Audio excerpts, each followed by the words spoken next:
Olá amigos, tudo bem? Meu nome é Josemar Bueno e hoje vamos começar uma sequência onde eu decidi ler todo este documento aqui, que é a nota técnica número 137 da ANEEL, que justamente trata da consolidação das contribuições recebidas na tomada de subsídio número 11 de 2020, destinada à obtenção de subsídios para a elaboração de, olha só que legal, propostas de adequações regulatórias, olha só, necessárias à inserção de sistemas de armazenamento, né? E aí começa então, ou seja, é o prelúdio aqui, né, do mercado de sistemas de armazenamento distribuídos, né? O armazenamento descentralizado ou micro e mini armazenamento, não sei qual o nome, né, que eles darão aqui, mas assim como lá em 2011 e antes disso, né, nós tivemos as notas técnicas publicadas da ANEEL, até que em 2012, né, nasceu a Resolução 482, onde basicamente nasce o mercado de micro e mini geração distribuída. Estamos aqui no momento, né, que antecipa, né, o nascimento então de um mercado novo, que é o mercado de sistemas de armazenamento distribuídos, né? E lendo o documento nós conseguimos ter uma ideia, né? Ou melhor, nós conseguiremos, né, ter uma ideia para onde vai este mercado, né? Ou seja, qual é a tendência, como vai ser esse formato. Então vamos começar aqui analisando todo este documento, né? Vai ser uma série de vídeos, né? Senão vai ficar muito longo, né? E antes de começarmos, quero fazer dois convites para vocês. E o primeiro convite é para que conheçam o nosso grupo de negócios, o Mercado Livre de Energia em Foco, onde nós realizamos, né, 2 lives por semana, temos um grupo fechado no WhatsApp e também treinamentos exclusivos gratuitos para os participantes, né? E o segundo convite, caso você queira trabalhar no Mercado Livre de Energia, deixo o convite para que conheça o nosso curso de Mercado Livre de Energia. Aqui na página do curso, pessoal, tem toda a apresentação. Tem aqui um vídeo explicando sobre o curso, tem um material de apresentação. E rapidamente explicando aqui, quando você adquire o curso, você adquire 32 horas de videoaulas, 30 horas de materiais extras, né? Então são 62 horas de videoaulas prontas para você já assistir. E temos também 42 horas de encontros online ao vivo para tirar as dúvidas, né? Então é específico aqui, encontros aos sábados, nós já iniciamos no dia 17 de fevereiro, né? E nós vamos seguir até o dia 23 de novembro. Então você comprando o curso, você também acessa as gravações desses tiradúvidas, né? Porque foram encontros gravados também, né? Então você pode tanto participar ao vivo dos novos que teremos e também assistir aqueles que já passaram. Certo, pessoal? Então é isso, os detalhes estão aqui na página, os links estão na descrição deste vídeo e não custa nada, né, você visitar e conhecer a nossa proposta. Certo? Agora vamos para o nosso conteúdo. Pronto. Então, pessoal, como esse aqui é o primeiro vídeo, eu vou explicar um pouquinho a lógica desse documento aqui. Tá? Existe uma base legal, né, que é a Lei 14.300 e também outras leis e decretos, né, que permitem que exista um formato de sistemas de armazenamento de energia, só que diretamente conectados na rede elétrica. Então é diferente de um sistema que você tenha que instalar ele, por exemplo, numa residência ou numa indústria, né? Seria um mercado de armazenamento distribuído, né? Isso existe em outros países do mundo, né? Tem Coreia do Sul, Estados Unidos, China, Japão, Alemanha e Espanha também um pouco, acho que até maior agora, né? Tem, por exemplo, na Colômbia, também tem no Chile, né? Ou seja, são modelos que se diferenciam entre os países, porém, todos têm uma coisa em comum: o armazenamento tem uma altíssima capacidade e ele está diretamente na rede. Ele não é um armazenamento final, né? Que eles chamam de behind the meter, né? Atrás do medidor, né? Não, ele é um armazenamento diretamente na rede elétrica mesmo, tá? No Brasil, nós também queremos esse tipo de mercado, né? O armazenamento não é só um sistema de baterias, tá? Envolve outras coisas também, como, por exemplo, né, usinas reversíveis, né, são as usinas hidráulicas reversíveis, também sistemas baseados em calor, então você armazena a energia na forma de vapor, por exemplo. Você tem volantes de inércia, né, como o Flywheel, né, que é um equipamento da Ambar Kinectis, que eu já falei aqui em outros vídeos. Também tem supercapacitores e diversas formas, né, de armazenamento de energia, por exemplo, ar liquefeito, ar comprimido, né? Então são sistemas de grande capacidade, estamos falando aí de mais de 1 gigawatt de potência por ponto de armazenamento, né? E com capacidades de 100 megawatt-hora até 1 gigawatt-hora de capacidade de armazenamento de energia, né? Então queremos isso no Brasil. A ANEEL já fez algumas consultas públicas e já publicou algumas notas técnicas, como aquela nota que eu li, a nota 76 de 2021, né, que fala de microrredes, fala de armazenamento distribuído, fala de usinas virtuais, né? Então, pessoal, esse aqui é mais direcionado, esse aqui é específico para sistemas de armazenamento, e esse aqui basicamente são as respostas consolidadas depois da consulta. O que, digamos, o passo seguinte depois disso aqui seria a publicação de uma resolução normativa abrindo então esse mercado de sistemas de armazenamento distribuído. Então vamos ler aqui as perguntas, né? Vamos começar aqui analisando pergunta por pergunta. Então tá aqui, ó, da análise, né? Então elencou 26 questões relacionadas ao debate sobre as adequações regulatórias necessárias à inserção de sistemas de armazenamento no Sistema Interligado Nacional. Vamos lá. Aqui nós temos as quantidades de perguntas, né? E vamos começar fazendo a leitura de pergunta por pergunta. Aqui, ó. Então, o item 1, ele fala sobre a caracterização dos recursos de armazenamento. Então, são perguntas, né, que têm isso como um tema, né? Então, a primeira pergunta foi essa aqui, ó. Qual definição deveria ser empregada para caracterizar os recursos de armazenamento de energia elétrica, né? E aí nós temos então as respostas aqui abaixo, né? Então eles colocam o seguinte, ó. De forma geral, um recurso de armazenamento tem que ser necessariamente capaz de absorver, veja, absorver e injetar potência elétrica. Note que as contribuições não indicam que o sistema elétrico seja o único meio possível de recarga, o qual também poderia acontecer por meio de outros processos naturais. Então aqui, ó, critério, o primeiro, né, alta controlabilidade. Então foram 10 contribuições de 10 participantes, né? Então vamos lá.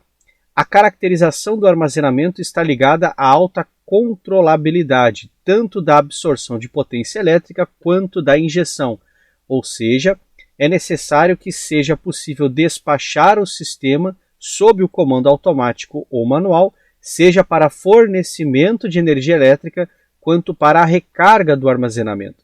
Então o que eles estão colocando aqui é bem simples. Caso nós tenhamos esse sistema, esse mercado no Brasil, o ideal seria que pudéssemos absorver a energia da rede e injetar a energia na rede, tendo um gatilho. Pode ser o preço da energia, por exemplo, né? Então precisa ter a controlabilidade, né? Você não pode ter um sistema que seja não controlável para o armazenamento, né? Depois aqui, conforme as finalidades ou funções ao sistema. Então, 10 contribuições de 10 participantes. Ao contrário dos outros itens que citaram aspectos que se destacam por serem características intrínsecas, também houve sugestões relacionadas à caracterização do sistema de armazenamento a partir de suas finalidades, olha só, ou de seus usos, né?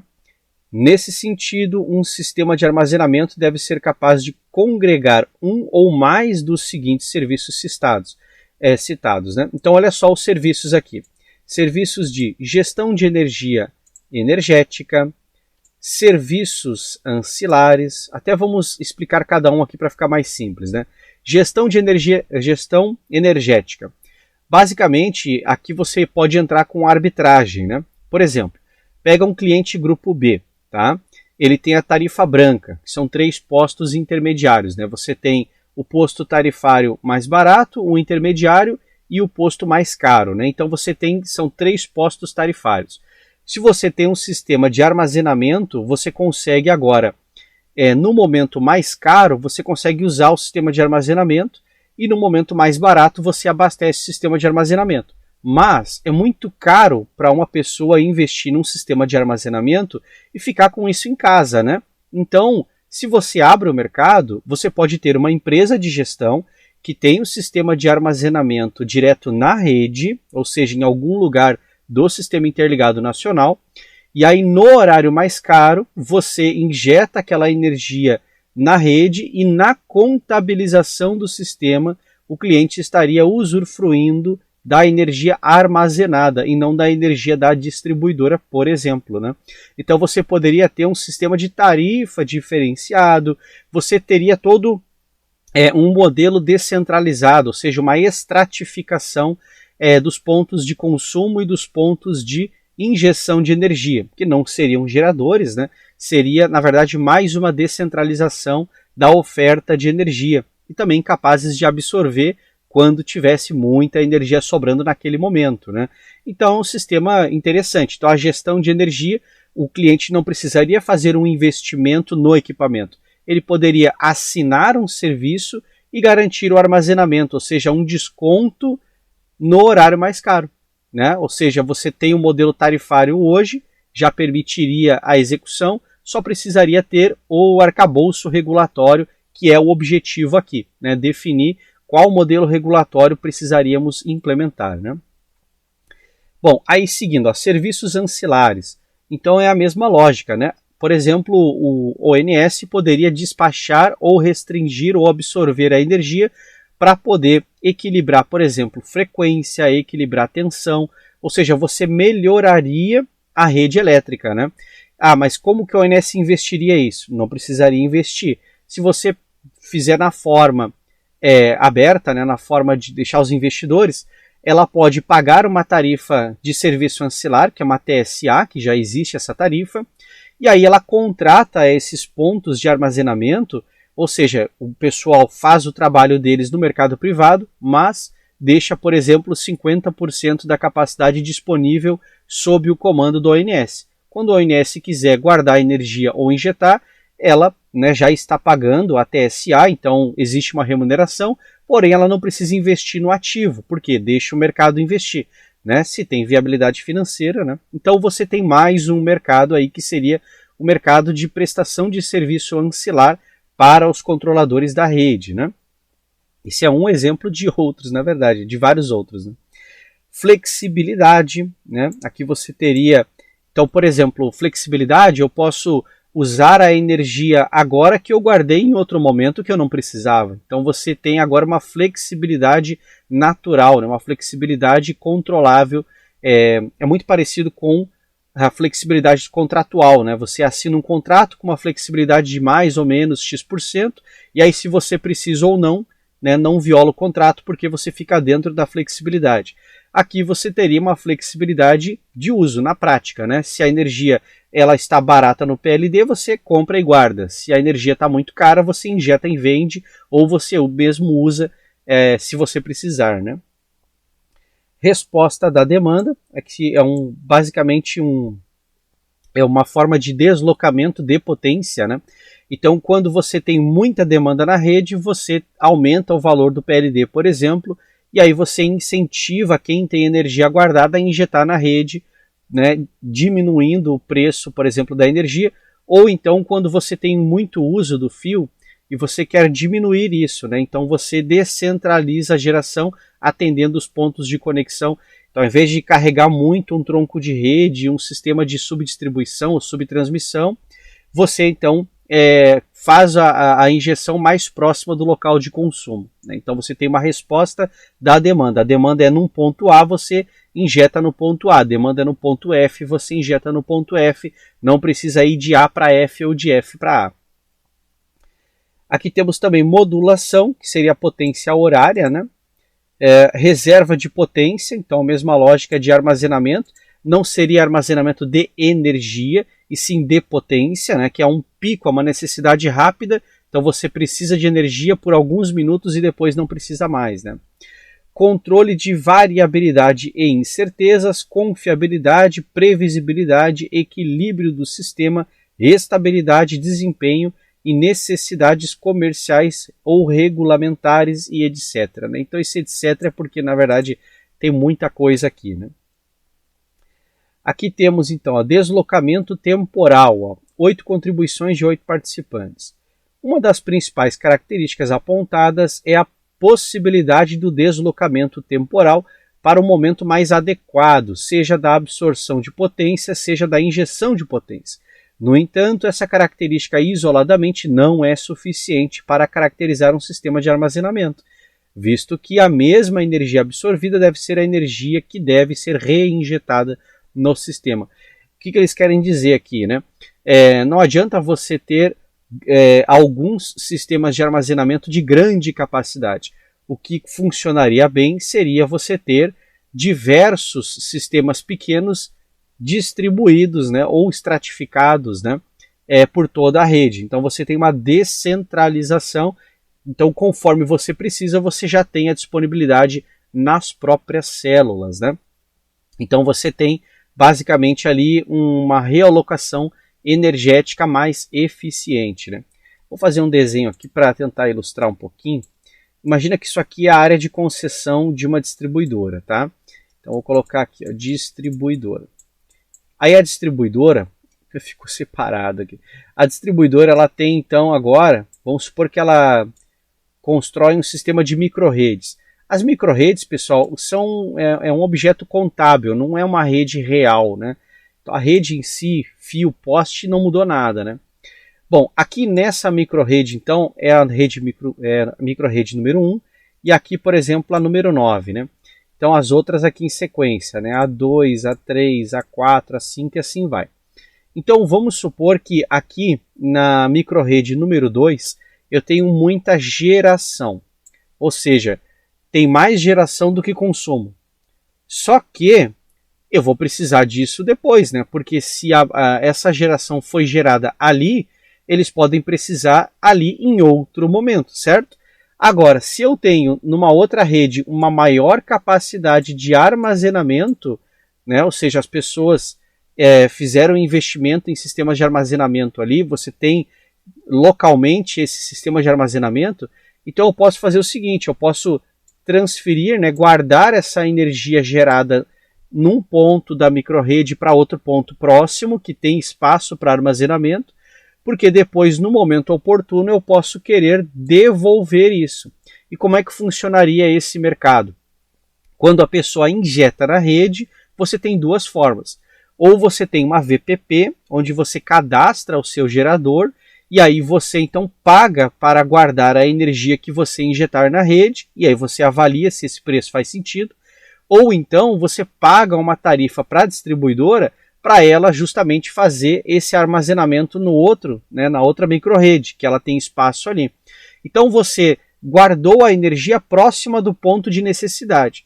E se depois de um tempo você não precisar, essa energia pode ser realocada, por exemplo, para outro ponto que tem mais consumo, por exemplo, e aí você seria remunerado uma vez que você injetou essa energia.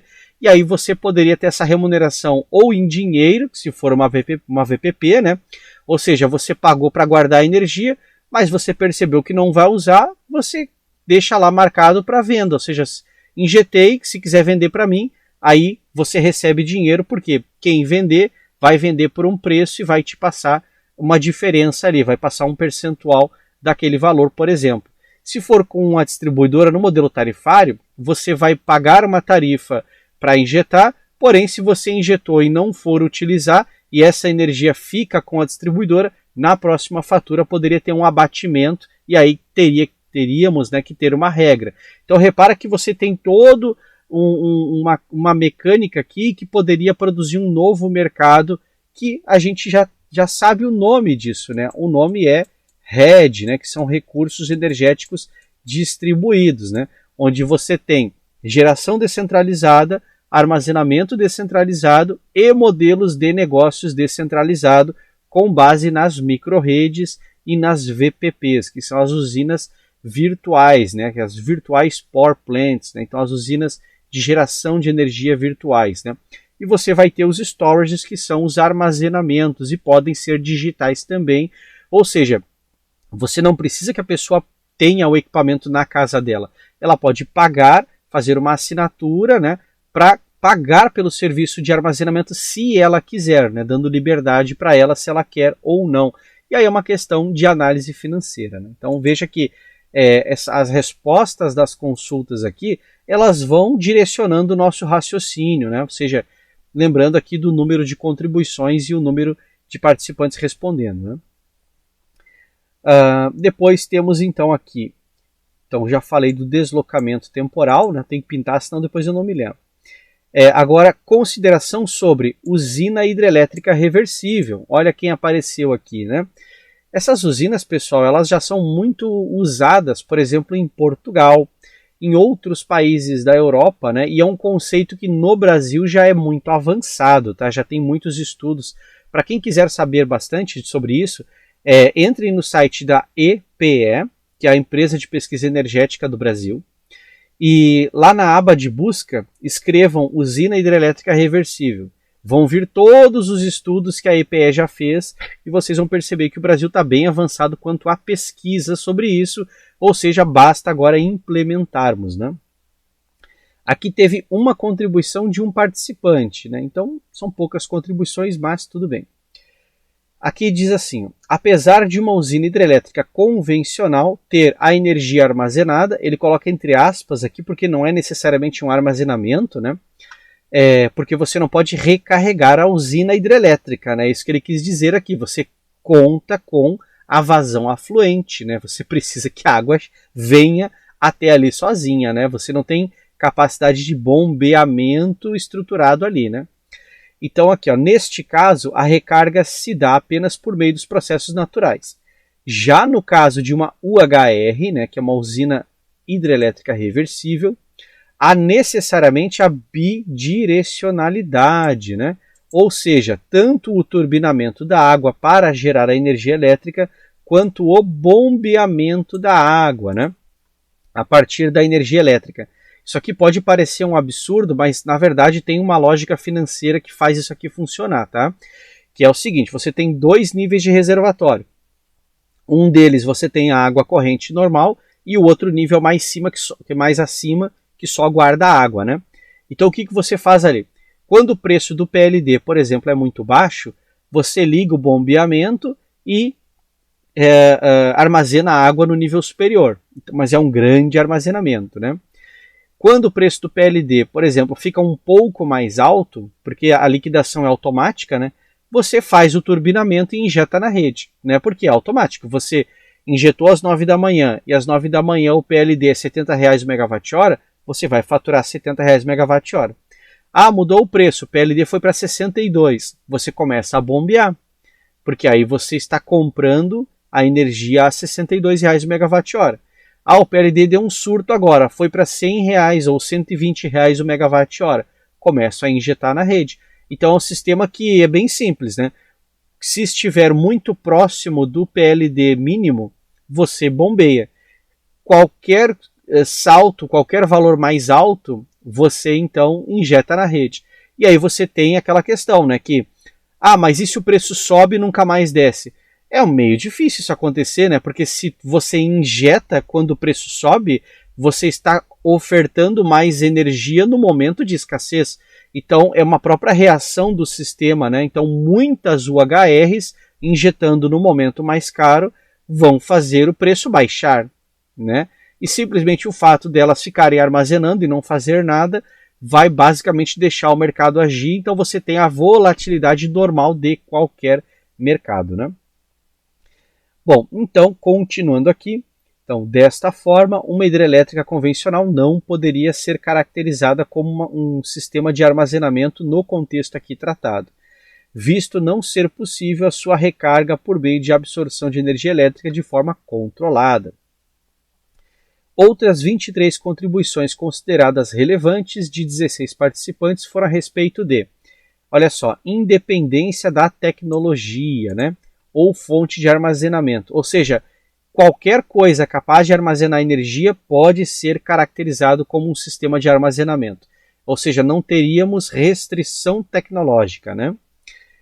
Recurso passível de ser, vou marcar aqui, né? Recurso passível a ser utilizado em qualquer segmentação.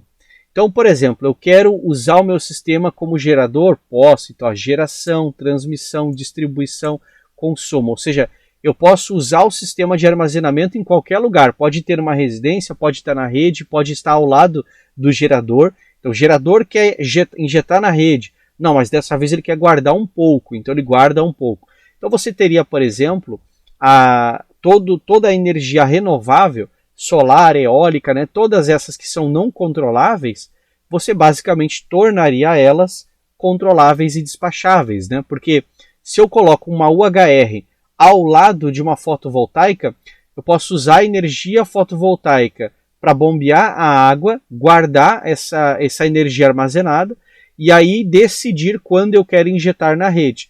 E aí, se eu tenho sobra, né, ou seja, não tenho mais como guardar, fico injetando o fotovoltaico. Quando o preço da energia oscila, né, o PLD sobe, por exemplo, eu injeto a energia toda na rede e aí começo todo o processo novamente.